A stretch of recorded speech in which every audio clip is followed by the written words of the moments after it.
What's up, everybody? Welcome back to the channel. We are out here on the pond today, and I wanted to take a moment and ultimately give you guys the rundown of my electronics, because at the end of the day, you guys saw what I was running if you've already watched my boat video, but I wanted to run down the reasons behind it. You know, I've run this setup. I tweaked it a little bit this season, and I'll tell you the reasons why I did that. So first off, in the back, you know, my Boat Logic mount. It's a dual mount. That is a huge deal for me.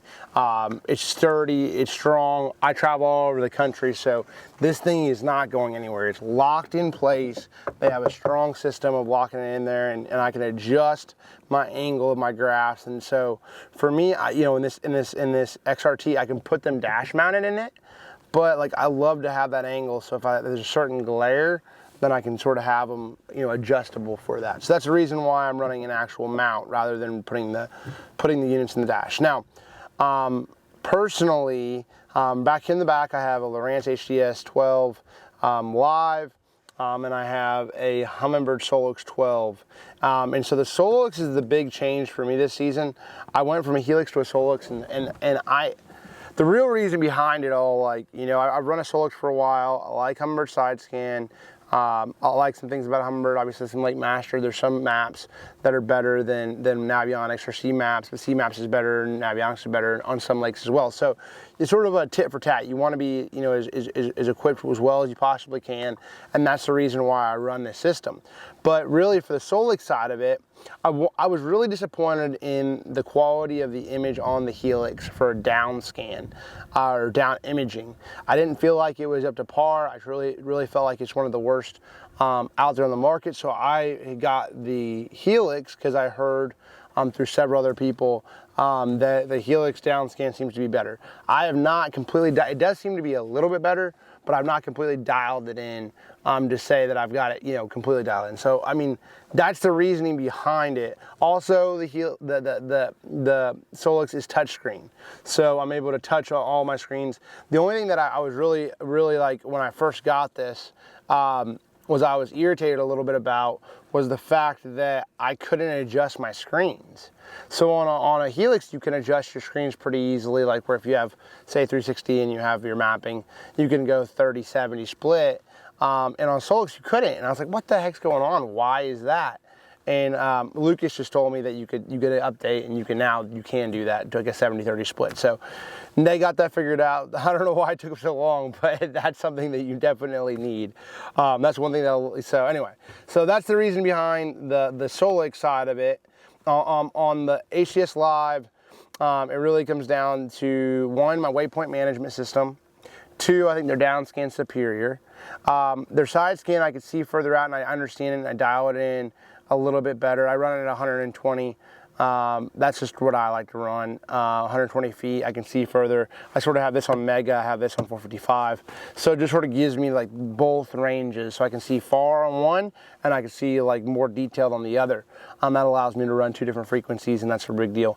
But really, waypoints is the #1 thing. Lowrance system is unbelievable for that. Also, everything just seems to be more user-friendly. I can go in here and I can adjust my splits just as simple as this.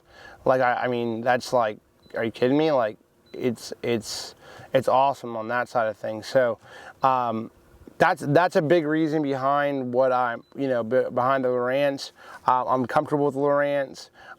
Their 2Ds is legit. I've run both, but it's really just for me, you know, in C-Maps. I'm gonna tell you, this is the thing. Don't be sleeping on a C-Map. You know, C-Maps is actually probably, man, there's times, I mean, now more often than not, I would say at least 50-50 that I'm running a C-Maps and I'm looking at my C-Maps way more than Lake Master. Now, I'm not being honest on here right now, but it just the facts behind it. Like, you just mapping wise, you know, sometimes you just gotta have everything, you know. And I mean, have it at all. So that's my opinion on the backside of it all. I have a good waypoint management system. I'm able to, you know, get in and out of, I have tons of waypoints and like places and why I've done it, and the icons in the Lowrance system, and that's really what the biggest thing on that side of things. Now, overall, easy it is real quick, just to type one waypoint. Yeah, like, so like for instance, I'll show you guys, hold up. I'll show you guys how easy it is to drop waypoint. So here, I drop this waypoint right here. Bam. Okay, now all I gotta do, go in here, hit the fish mark, big fish. Done. Just like that. So, I mean, that right there it's just so simple and so quick and efficient. So, for me, that's I mean, that's a necessity. You have to have that, you know, and it's just that good. So let's run up on the front real quick here, and I'll go through some of the stuff and reasons behind what I picked on the front. Okay, so we just jumped up here on the front deck of the boat and on the bow, and you'll see I have 3 units here. Do I need 3 all the time? No, I just sort of, it's just preference right now. I think I could run it with 2, no problem, and really 1 if I had to, no doubt. It's just at the end of the day, if you can have it, why not? You know, first off, we have 2 HDS Lives, and we have a Helix 12. Helix 12 is for 360. Typically, I don't run anything other than 360 on this. I'll use obviously Lake Master as well, but that's really about it. Image is good. 360, man, I mean, people ask me this all the time. Do you use active target, do you use 360 or forward-facing sonar more, do you use 360 or do you use 360 more? And if I had to pick one, obviously I'm gonna pick active target because you have just so much more detail, like right there, what's going on, real live moment. So even if you're a Humminbird guy and you're like, hey, look, if I, you know, maybe, I don't know how great, I've heard the Humminbird forward-facing sonar is getting better. I've heard they're doing some updates, and so that's good to hear. You know, they're starting to come up the ranks, but I've not. I've just heard it's gotten gotten better. So, but if I had to pick, if I was just like a Humminbird guy, I would still forward-facing sonar is just, you're able to see and learn so much about fish behavior, and that's a big deal there. Again, Lake Master up here, like when I'm fishing shallow places and whatnot, it's really nice. So I like that.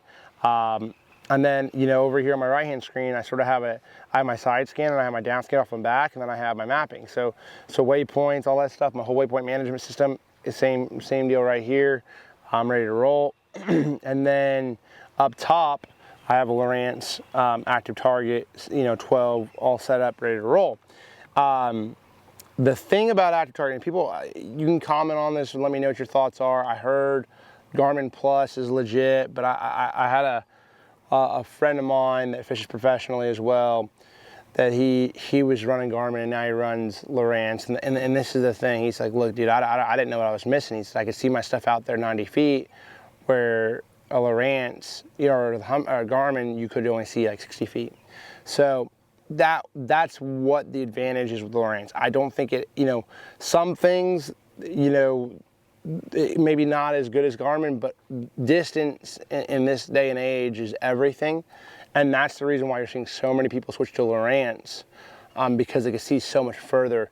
And again, making longer cast to generate a bite is the key a lot of times in pressure related to lakes, and all these lakes are getting pressured. So that's the reason really why you see so many more people running Lowrance now and starting to switch.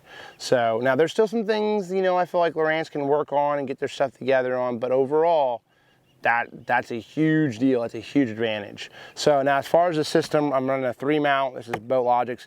Again, I've run BoatLogix the last few years, and last 4 or 5 years, and dude, I've never had an issue one time with their mounts. Like, and I mean, you guys know, like I'm out all the time. Like, this thing is absolutely sturdy. When I'm going up to the Great Lakes, or I'm going to like big water, like I can't go all season long and put this kind of weight on the front bow of my boat without something happening. And typically, you know, if you would think, but no, I've had unbelievable luck with the BoatLogix systems.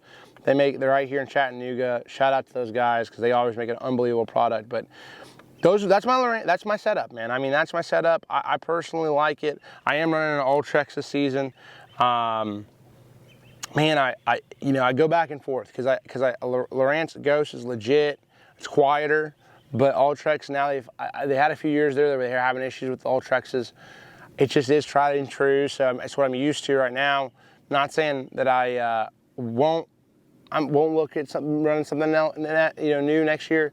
But it was something that irritated me a little bit when, you know, if Minn Kota, you know, when I had that issue at it, I had a couple issues the last couple tournaments throughout, and just little things, and their trailer wasn't there. So that's irritating when you don't get a heads up and you're supporting their products and they're not supporting you back. So that's my only beef with really that whole deal. But overall, I really like, I mean, it runs well. I've not had any issues with them the last couple of years, and so knock on wood. I mean, that's what you want. You want dependability. So I swap my trolling motors out a decent amount.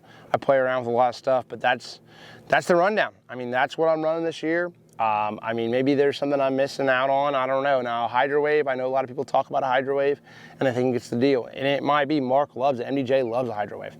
I've never run a Hydrowave. I just, personally, I'm like, okay, it might work, it might not, but heck, I don't want my dang sound of a pinging transducer all over the place. I mean, do I want more chat? I don't know. I just think you can add way too much stuff. It's really, if it's functional or not, I don't know, but personally, it's my setup and this is what I like. So hopefully you guys learned something from this video. Drop a comment below. Subscribe to the channel if you don't already do so. We will see you on the next one.